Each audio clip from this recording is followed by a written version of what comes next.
राधे राधे, जय श्री कृष्ण। आप सब 10 अक्टूबर दिन शुक्रवार को करवा चौथ का व्रत करेंगे और उसी दिन आप लोग, या तो बहुत लोग प्रदोष काल के समय में पूजा करते हैं, बहुत लोग 3 बजे के बाद से पूजा प्रारंभ कर लेते हैं और प्रदोष काल होते होते पूजा खत्म कर लेते हैं। तो आपके यहाँ जब जैसा होता उस समय आप लोग पूजा कर सकते हैं। आप लोग सबसे पहले सामग्री के बारे में जान लीजिए। 2 करवा ले लीजिए, 1 लोटा पानी ले लीजिए। अगर आप कलश की स्थापना कर रही हैं तो उसी लोटा पानी से आप कलश की स्थापना कर दीजिएगा। 1 लोटा पानी और ले लीजिएगा। अगर नहीं कर रहे हैं तो वही लोटा पानी आप पूजा के लिए रख दीजिएगा। उसके बाद आपको चावल की ज़रूरत पड़ेगी, फिर ड्राई फ्रूट की ज़रूरत पड़ेगी, शक्कर ज़रूरत पड़ेगा, घी, दीपक जलाने के लिए 4 दिया चाहिए, चलनी चाहिए, 1 प्लेट चाहिए, हल्दी, कुमकुम, ये सारे सामान मतलब एकत्रित कर लीजिएगा।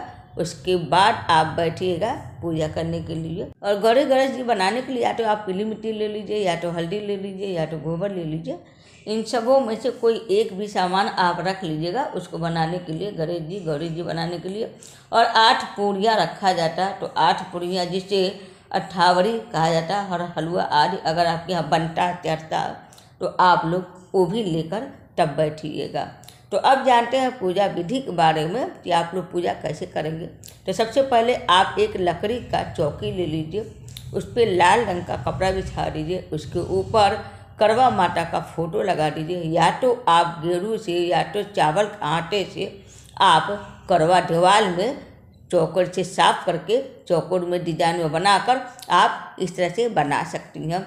या तो आप शंकर पार्वती जी और गणेश जी का रख कर पूजा कर सकती हैं। मैं करवा माता का रखने के बाद भी गौरी गणेश जी और पार्वती माता का आप मूर्ति वहाँ पर रख कर पूजा कर लीजिएगा जरूर। उसके बाद से गौरी गणेश जी आप बनाकर एक आम का पत्ता रख लीजिएगा, उसी पर आप रख दीजिएगा।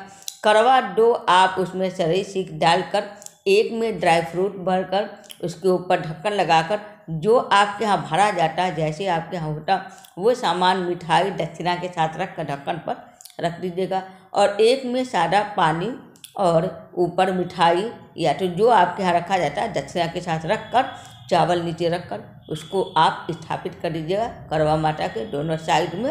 और इसका छेद बंद करने के लिए चरई सीख की भी ज़रूरत पड़ती है। तो उस चरई सीख का 5-7 जैसा होता है आपके यहाँ 5-7 वैसे रहता है, तो उनमें लगाया जाता है मुंह बंद करने के लिए पूजा करते वक्त। तो बहुत लोग यहाँ दोनों करवों में दूध भरकर ढक्कन पर पूरी मिठाई रखकर और दक्षिणा रख देते हैं। बहुत लोग जो है कच्चा अनाज भर देते हैं और दक्षिणा रख देते हैं मिठाई के साथ।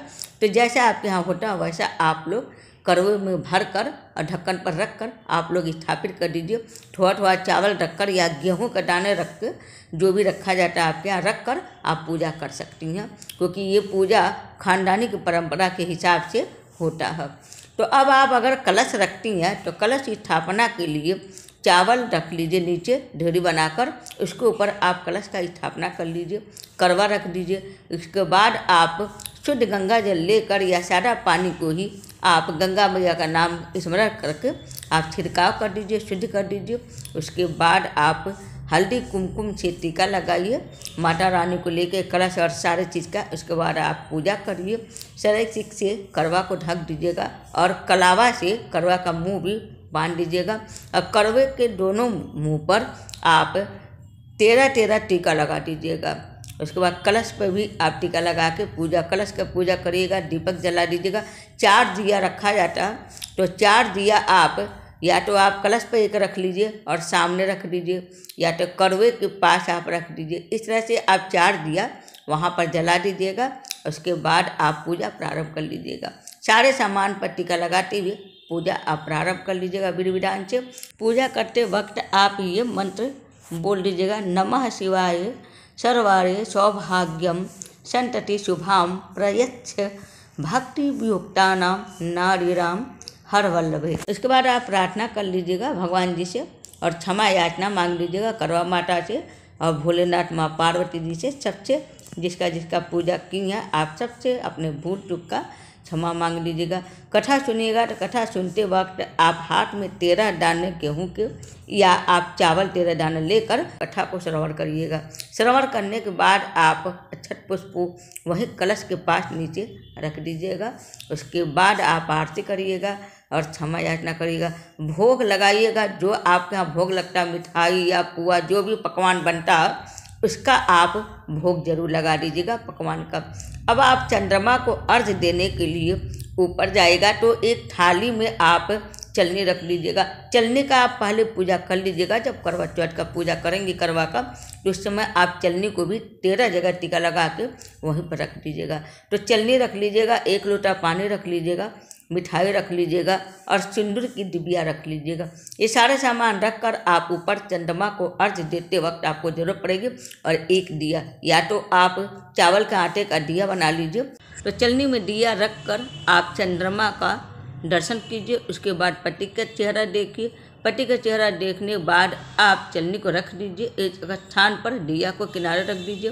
उसके बाद उनको कुमकुम लगाइए, अपने पति को पैर छुइए। उसके बाद आप मीठा कुछ मुंह में उनके डाल लीजिए, अपने भी मुंह में डला लीजिए और पानी अपने पति के हाथ से पी लीजिए। इस तरह से आप व्रत तोड़ सकती हैं। तो लास्ट में आप पूजा समाप्त करने के बाद बाना दिया जाता है। तो बाना आप या तो सुहागिन ब्राह्मणों को दे दीजिए, सुहागिन सास को दे दीजिए, या तो सुहागिन नंदी यानी कि सुहागिन औरतों को किसी को भी एक करवा समेत कपड़ा और श्रृंगार का सामान, मिठाई, दक्षिणा समेत दिया जाता है।